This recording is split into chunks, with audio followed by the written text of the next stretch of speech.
Okay, let's go ahead and unbox the smart handheld laser device. First of all, I do like that it comes in this beautiful case. Let's go ahead and open it. It comes with an instruction manual, which is always important to read before you begin using anything like this. And here is the actual red light therapy laser device itself.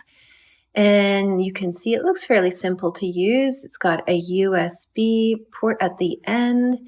And what else comes in the box? It comes with, of course, a USB charger, which goes right here in the end, as I showed you. And it also comes with, this would be just the block charger. And the other thing that's in here, and it looks like there is some glasses in here, which is always important if you're using any kind of laser to protect your eyes. So this is great. They look like they're a good size, should fit anybody.